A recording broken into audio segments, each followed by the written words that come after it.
மீன ராசிக்காரர்களுக்கு ஒரு நல்ல அமைப்புகள் இந்த வருஷத்துலேருந்தே உருவாகுது. ஏற்கனவே ஒரு 4-5 வருஷத்துக்கு முன்னாடி 2012, 13, 14லாம் ரொம்ப கஷ்டப்பட்டீங்க. அஷ்டம சனி முடிஞ்சிருச்சு. சமீபத்தில் 7.5 சனி அமைப்புகள் கிடையாது. கிரக அமைப்புகளும் கொஞ்சம் சாதகமான அமைப்பில் வருது. ஆகவே உங்களுடைய முயற்சியின் மூலமாக அனைத்து பலன்களையும் நீங்கள் அனுபவிக்கின்ற ஒரு வருடமாக இருக்கும். செப்டம்பர் மாதம் 12ஆம் தேதி ராசிநாதன் 8ல் மறைகிறாரு, அஷ்டம குரு வர்றாரு அப்படின்னு நினச்சி பயப்பட தேவையில்லை. எப்போவுமே குரு பகவான் உங்களுடைய ராசிநாதன்றதுனால எல்லா விதமான ஒரு அமைப்பையும் உங்களுக்கு அவர் தான் கொடுக்கணும். அதனால 8ல் மறைகிற குரு உங்களுக்கு கெடுதல்களை செய்ய மாட்டார்.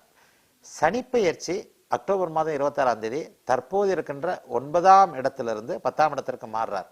எப்போவுமே ஒரு பாவ கிரகம் திரிகோண ஸ்தானம்னு சொல்லப்படக்கூடிய 9ஆம் இடத்திலிருந்து கேந்திரஸ்தானம் என்று சொல்லப்படக்கூடிய 10ஆம் இடத்திற்கு மாறினா மிகப்பெரிய யோகத்தை செய்யும்.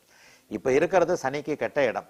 அதை விட கெட்ட இடத்துல போய் அவர் இருக்க போறதில்லை. ஆகவே மாறுகின்ற பயிற்சி சனி பயிற்சி உங்களுக்கு நன்மைகளை தான் தரும்.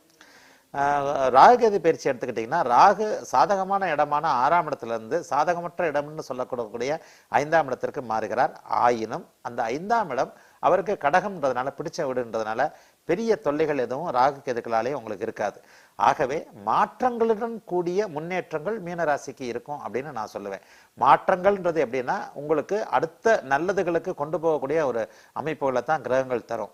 சில நேரங்களில் கிரகங்கள் ஒரு நல்லதை கொடுக்கும்போது ஒரு அடி அடிச்சு தான் ஒரு முதுகுல ஒரு தட்டு தட்டி தான் ஒரு நல்லதை கொடுக்கும். ஏன்னா வெளியில வீட்டை விட்டு வெளியே போனா நல்ல காலம் பிறக்க இருக்குது அப்படின்றத நம்ம உணராம வீட்டுக்குள்ளேயே ஜாலியா சந்தோஷமா இருக்கலாம் அப்படின்னு நினைச்சுக்கிட்டு இருக்கும்போது கழுத்தை பிடிச்சி தான் கிரகம் வெளியில தள்ளும். வெளியில தள்ளும் போது என்ன பண்ணுவீங்க? ஐயோ சந்தோஷமா இருந்த இடத்த விட்டு ரோட்ல விழுந்துட்டனே அப்படின்ட்டு ஒவ்வொன்று அழுது கத்திக்கிட்டு இருப்பீங்க. அழுகை ஒரு நாள் காலம் அனைத்தையும் மாற்றும் என்பதன்படி அழுகை ஒரு நாள் தீரும்போது எழுந்திருத்து தெருவில் நடக்கும்போது இருட்டான வீட்டுக்குள்ள விட வெளிச்சம் என்கின்ற ஒரு தெரு எதிரில் இருக்கு. இதுதான் உண்மையான வெளிச்சம், இதுதான் உண்மையான வாழ்க்கைன்றதை உணரும் போதுதான் கிரகங்கள் செய்யற ஒரு சில விளையாட்டுகள் உங்களுக்கு புரியும்.